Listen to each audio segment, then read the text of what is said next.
Assalamualaikum.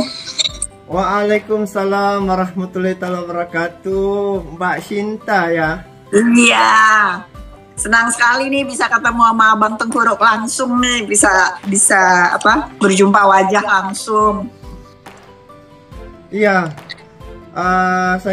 Saya selama nih tengok Mbak Shinta selalu bagi informasi berkaitan dengan Indonesia. Itu yang saya rasa, saya mau cari orang nih. Akhirnya hari ini terjumpa yang Mbak Shinta.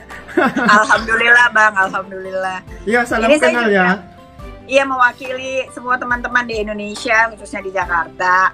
Saya mengucapkan banyak terima kasih sama para sahabat dari Malaysia ini, para YouTuber Malaysia yang sudah banyak mereaksi tentang Indonesia dengan tulus hati, terus sampai kemarin ikut berkunjung ke Jakarta. Menyaksikan 17 Agustusnya kita gitu. Bagi saya itu sebuah penghormatan yang luar biasa dan sangat layak untuk diapresiasi oleh kami seluruh warga Indonesia gitu. Terima kasih. Jadi despite of all the pergaduhan di social media between Malaysia sama Indonesia, abaikan itu semua. Kita pilih jadi manusia-manusia baik yang saling menghargai, saling mengasihi, saling menghormati satu sama lain. Karena at the end of the day kita satu keluarga juga kan. Iya betul Mbak. Mbak sekarang cuti ya?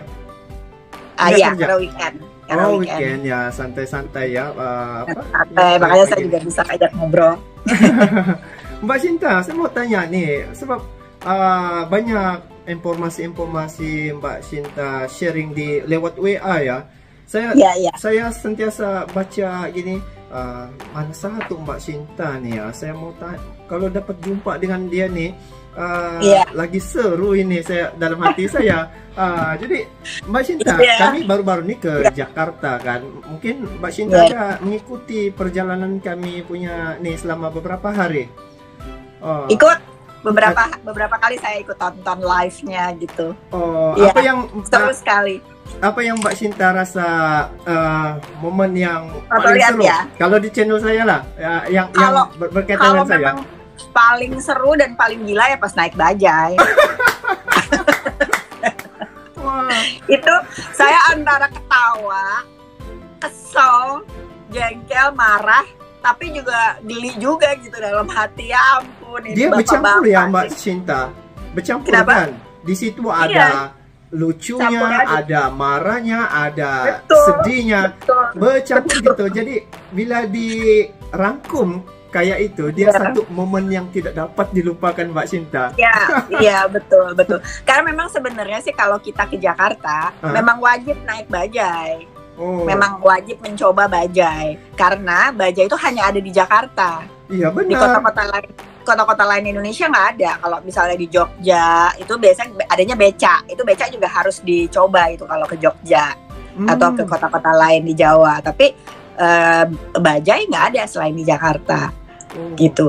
Tapi resikonya para supir-supir bajai itu kalau kita bilang barbar gitu. Barbar ya.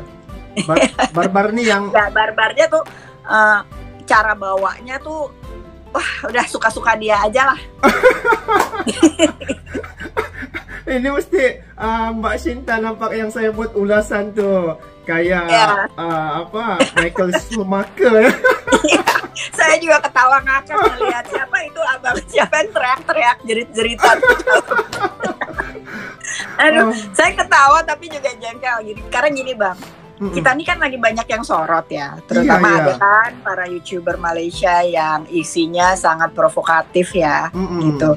Sehingga kalau kita salah tayang, itu akan jadi backfire buat kita semua gitu, baik untuk abang-abang sekalian maupun buat kami di Indonesia. Dan itu terbukti kan. Iya. Ketika Bang Brozul ke Kota Tua. Gosipnya jadi berbeda lagi kan? Iya. Ya jadi kemana-mana akhirnya hanya karena dia datang ke situ gelap-gelap. Ketika saya lihat juga, aduh ini kok datang ke sini malam-malam ya, karena itu lagi direnovasi Kota Toa itu dalam kondisi renov. Jadi lampu-lampunya lagi belum terpasang sehingga gelap gitu. Tapi untuk hal-hal semacam itu pun jadi bahan bahan bahasan yang tidak layak kan gitu.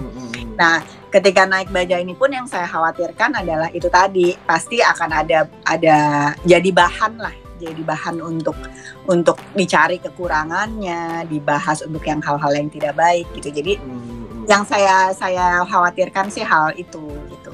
Kemudian juga ini Abang Bajai juga nggak tahu jalan lagi saya. Tapi nggak apa-apa, itu satu momen yang tidak bisa dilupakan ya. Ada meninggalkan kesan lah. Iya, betul. Ini Mbak Sinta, bila kami berkunjung ke Jakarta tuh kan, apa yang saya dapat daripada WA Mbak Sinta, banyak cadangan-cadangan dan juga pandangan yang Mbak Sinta bagi sama saya. Saya sudah di Malaysia baru dapat informasi kayak ini. Wow, ini saya kena repeat balik. Saya nyesel gitu. Kenapa saya waktu itu nggak cari ya IG-nya Bang Tengkuru nih ya. Terus nanti saya kan bisa cari ini. Gitu. Saya juga baru setelah kejadian Bajai itu, karena saya gregetan sekali, saya cari itu di mana ini Bang Tengkuru. Saya bisa kontak juga Dodi. Saya kasih tahu Dodi. Dodi sempet kayaknya ini ya sedih sekali gitu. Saya bilang enggak Dodi, nggak boleh putus asa. Dia bilang saya balik aja lah ke Medan gitu. Bukan begitu. Tapi maksud saya kamu sebagai yang tuan rumah mau nggak mau kan saat itu tuan rumah sebagai wakil dari orang Indonesia, tapi nggak tahu Jakarta. Cobalah cari kawan yang benar-benar kenal Indonesia, kalaupun dia tidak bisa mendampingi seperti saya mungkin lewat WA, ya kan, bisa kasih tunjuk, jangan ke situ Dot, ini ke sini Dot, ini linknya ini nih, naiknya dari sini, minimal ada yang seperti itu untuk tempat bertanya lah, gitu. Tapi ini kalaupun Mbak Sinta, hari ini saya sudah kenal lagi Mbak Sinta, seorang lagi saudara yang dapat ngobrol kayak nih ya. Jadi Mbak Sinta, apa cadangan-cadangan Mbak Sinta? Mungkin ada yang akan ke Indonesia, ke Jakarta lagi lepas nih. Dan saya yakin dan percaya kunjungan yang kami baru-baru ini 7 orang nih, ini bukan kunjungan yang terakhir, tetapi ini kunjungan permulaan untuk masa-masa ke depan lagi. Jadi Mbak Sinta mungkin ada pandangan macam mana kalau ke Jakarta tuh kemana perginya, lepas tuh apa yang sepatutnya dikunjungi, lepas tuh ya mungkin Mbak Sinta lagi tahu, kita sharing di channel ini. Jadi silakan Mbak Sinta. Pertama-tama mungkin saya mesti kasih tahu dulu bahwa kenapa saya berani untuk memberikan saran-saran, karena saya lahir besar di Jakarta. Dari mulai kecil sampai SD, SMP, SMA, kuliah, menikah, sampai punya anak ya di Jakarta, sampai bekerja, berkarir itu di Jakarta. Kebetulan juga secara profesi saya di media, sempat di media cetak, lalu kemudian company kami di multimedia yang banyak mengerjakan event-event nasional. Mbak, kejap. Mbak Sinta kenal tak Mbak Eli? Belum kenal, saya pengen kenalan sama Mbak Eli. Oh, nanti kita kenalan ya. Iya, saya juga terima kasih Mbak Eli sudah jadi wakil kami semua untuk mendampingi abang-abang sekalian gitu. Mbak Eli luar biasa ya. Tidak suaminya juga ya, hebat sekali. Saya mohon maaf, saya juga belum bisa seperti Mbak Eli yang ikut mendampingi abang-abang sekalian. Cuman ya, saya pikir kontribusi saya adalah dengan memberikan link-link melalui WA atau lewat DM. Ini tempat-tempat yang sebenarnya selayaknya abang-abang kunjungi. Ini cara menjangkaunya bagaimana. Mungkin Abang Tengkuru bisa cek lagi nanti. Iya, nanti saya cek lagi. Tapi itu pun sudah memadai ya, dapat informasi gitu. Nah, Mbak, lanjut Mbak. Saya minta maaf ya potong tadi, takut terlupa. Jadi kenapa saya bisa menyampaikan link-link tersebut ya karena saya orang Jakarta. Gitu. Jadi saya tahulah kurang lebih tempat-tempat ini. Dan mungkin saya bisa bagi tahu bahwa Jakarta memang agak underrated di mata, dalam hal ini terutama orang Malaysia ataupun mancanegara. Selama berapa tahun yang lalu Jakarta itu hanya jadi transit city untuk turis dari luar. Orang luar lebih tertarik ke Indonesia itu mengunjungi, kalau Malaysia banyak ke Bandung kan ya, ke Bandung, lalu ke Jogja, ke Bali, lalu kemudian ke Raja Ampat dan seterusnya gitu. Jadi memang itu ke Lombok, itu kota-kota wisata kan di Indonesia. kota-kota budaya. Sementara mereka datang ke Jakarta hanya sebagai ibu kota yang mereka transit, lalu mereka langsung berpindah pesawat untuk ke kota-kota tersebut. Padahal untuk mengetahui Indonesia, memang sebaiknya awalnya di Jakarta dulu. Gitu.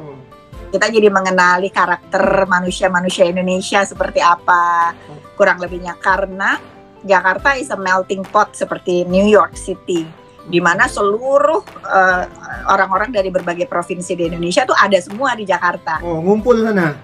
Kumpul.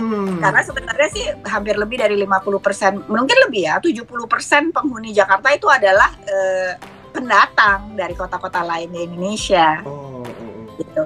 Ada yang pendatangnya sudah belasan tahun, ada yang baru 5 tahun, baru 2 tahun, entah karena mereka lagi mengadu nasib untuk berbisnis, atau mereka memang ditugaskan di kota Jakarta. Paham. Gitu. Dari mana-mana seluruh Jakarta dia himpun sana untuk betul. kelangsungan hidup. Iya, karena kota besar kan Bang, kota besar ya, yang kota pusat pemerintahan dan pusat bisnis juga, itu kan adanya di Jakarta. Gitu. Benar. Nah, untuk melihat sejauh mana kemajuan Indonesia, sebenarnya ya kita mesti lihat di Jakartanya dulu. Karena kayak kalau saya lihat ada teman Malaysia bilang, atau teman daerah dari luar negeri bilang, oh saya ada di Indonesia, tapi mereka baru sampai misalnya Sumatera gitu, atau baru sampai Bali gitu. Itu belum bisa, menurut saya belum bisa mewakili Indonesia secara keseluruhan. Karena setiap provinsi di Indonesia itu punya ciri khas yang sangat berbeda-beda. Betul. Lifestyle yang berbeda, tentu environment-nya berbeda gitu. Yang bahkan kita antar daerah aja juga kalau ke tempat yang lain jadi turis. Oh gini ya kota Lombok misalnya gitu. Oh gini ya kota Padang ya gitu. Beda ya dengan kita di Jakarta gitu. Ada perbedaan-perbedaannya. Walaupun kita satu sama lain lekat sebagai satu bangsa. Nah, salah satu yang menyatukan kita adalah bahasa Indonesia itu. Jadi, di situ kita merasa bahwa S1 Indonesia, tapi kalau secara ciri khas tiap kota masing-masing punya ciri khasnya masing-masing. Jadi kalau sebagai pendatang turis pemula memang sebaiknya Jakarta adalah pilihan tepat untuk didatangi dulu pertama. Kalaupun mau ke daerah lain, stay lah 3 hari paling tidak di Jakarta untuk explore. Jadi ternyata yang kami itu untuk explore untuk mengenali Mukadimah betul, untuk mengenali Indonesia. Nah, Mbak Sinta, saya ada terdengar Mbak Sinta pernah katakan, dia bilang pertama ke Jakarta tuh ada satu tempat yang boleh dapat gambaran untuk keseluruhan Indonesia tuh, yaitu Taman Mini ya. Betul, kemarin tuh saya gemes sekali abang-abang nggak sempat ke sana gitu. Itu wajib didatangi, namanya Taman Mini Indonesia Indah. Kebetulan itu Taman Mini ini apa benda, Mbak Jadi Sinta? Dia abang sudah ke Dufan Dunia Fantasi? Belum? Ancol? Ancol sudah belum? Enggak Pokoknya dia jadi. Mungkin semacam kayak Disneyland. Tapi kan kalau Disneyland amusement park, tempat bermain ya, banyak permainan. Kalau Taman Mini Indonesia itu park, taman besar sekali luas, yang di dalamnya terdiri dari bentukan miniatur dari provinsi-provinsi di Indonesia. Seluruh provinsi 30, sekarang jadi 37 provinsinya ya, ada tambahan baru dari Papua, itu ada di sana semua wakilnya. Jadi ada rumahnya, ada adat budayanya, seringkali ada pertunjukan-pertunjukan keseniannya juga di situ. Jadi ada anjungan-anjungan, pavilion-pavilionnya. Jadi ada pavilion Bali, pavilion Lombok, pavilion Padang, pavilion, semua ada di situ. Jadi untuk abang-abang yang mungkin ingin keliling Indonesia, masih ragu mau kemana dulu nih ya, ada begitu banyak kota, tempat yang menarik di Indonesia, bisa ke Taman Mini dulu untuk melihat gambaran tuh. Mana nih gambarannya? Jadi setiap kita dapat gambaran. Pergi ke Taman Mini, lepas itu kita boleh pilih mana satu nih yang sesuai untuk dikunjungi dahulu, gitu ya, Mbak? Iya. Wow, mungkin abang, ya. mungkin abang Nongkuruk bisa cari link dari orang vloggers, YouTubers yang sudah pernah ke Taman Mini. Banyak orang asing yang sudah pernah ke Taman Mini, nah jadi dapat gambaran tuh dari mereka. Mereka kan juga berkunjung satu persatu gitu. Oh ini ya Medan tuh seperti ini ya, gitu. Jadi Jadi udah dapat gambaran dulu. Mbak, sebelum saya terlupa, ini mungkin maksud Mbak nih yang ketika kami berkunjung ke Monas di museum tuh, dia ada satu-satu cerita tentang Indonesia tuh sampai merdeka. Iya. Nah, tapi kalau di Monas itu kan bentuknya kecil. Kalau ini ya real sebesar kita. Kalau rumah adat itu ya seutuh-utuhnya rumah adat dari lokasi tersebut dipindahkan ke Taman Mini. Seriusnya? Iya. Jadi abang coba cari deh link. Kalau saya kasih link tentang Taman Mini. Tapi itu terlalu highlight. Lebih mudah dapat gambarannya kalau abang cari yang turis-turis dari mancanegara, dari luar negara yang berkunjung ke Taman Mini. Mereka kan kelihatan tuh. Jadi mininya tuh bukan mini kecil sekali, nggak sebesar real. Tapi real. Jadi kalau rumah adat Toraja misalnya, ya rumah adat Toraja itu dipindahkan ke Taman Mini. Jadi kita bisa masuk ke dalam rumah itu, kita bisa lihat. Lalu ada baju-baju adatnya, misalnya yang Sumatera Barat, Padang misalnya. Ya rumah gadang Padang itu ada di sana, utuh. Lalu di dalamnya pun ada kita bisa berfoto di dalamnya sesuai seperti rumah aslinya. Lalu ada baju-baju adat yang kita bisa pakai untuk berfoto. Ini bisa. Mbak gitu. Cinta. Saya nih jadi penasaran tau. Gitu. Jadi, aduh, kok sayang amat. Saya jadi penasaran untuk datang berkunjung lagi ke Indonesia ini, guys. Betul-betul. Wow. Inilah sebenarnya yang saya nampak apa nih? Ya, sebenarnya banyak perkara yang saya tidak tahu, Mbak Cinta. Semenjak bila berkunjung ke sana, banyak informasi-informasi kayak ini kan membuat saya jadi teruja, dan perkara ini seharusnya saya mau sharing dengan kawan-kawan di Malaysia nih. Jadi kita sama-sama berkongsi. Begitu. Wow. Jadi Mbak Cinta, kita nih keterbatasan masa kita ada lebih kurang 3 menit begitu. Mungkin kita akan buat lagi slot yang akan datang sekiranya banyak yang komentar-komentar ataupun yang ingin melanjutkan, sila komen ya di bagian komen nanti. Jadi Mbak Cinta, untuk penutupnya Mbak Cinta boleh sampaikan pesan-pesan untuk kami yang ataupun siapapun yang ingin berkunjung ke Indonesia, dan apa harapan Mbak Cinta tentang hubungan Malaysia dan Indonesia nih, Mbak Cinta, silakan. Iya, harapan saya tentu saja kita semakin baik hubungannya, semakin akrab, damai-damai saja di bumi ini. Sudah terlalu banyak kerusuhan dan terlalu banyak perang di mana-mana. Masa kita mau tambah-tambah perang lagi kan? Enggak, untuk apa gitu. Dan satu lagi, seringkali yang membuat rusuh itu sebenarnya bukan antar kita, tetapi ada pihak ketiga dari bangsa luar yang tidak mau Indonesia, Malaysia, dan ASEAN itu menjadi rukun. Karena kalau kita bersatu, maka ASEAN itu tidak bisa lagi dikendalikan oleh yang sana gitu. Jadi we have to be smart ya. Mbak Cinta, saya jadi merinding dengan kata-kata Mbak Cinta nih. Sebenarnya itu. Jadi kalau ada orang-orang yang tiba-tiba ada nyelip yang ngadu domba, yang itu beware, itu adalah kaki tangan dari pihak luar yang ingin memecah belah kita semua. Karena Indonesia aja, kalau kita kuat sekali, kita bisa tidak butuh orang lain di luar. Karena kita di sini semua ada, rakyatnya banyak, kekayaan alamnya banyak. Nah, bayangkan kalau seluruh ASEAN itu bersatu, jadi satu keluarga besar yang sangat kuat.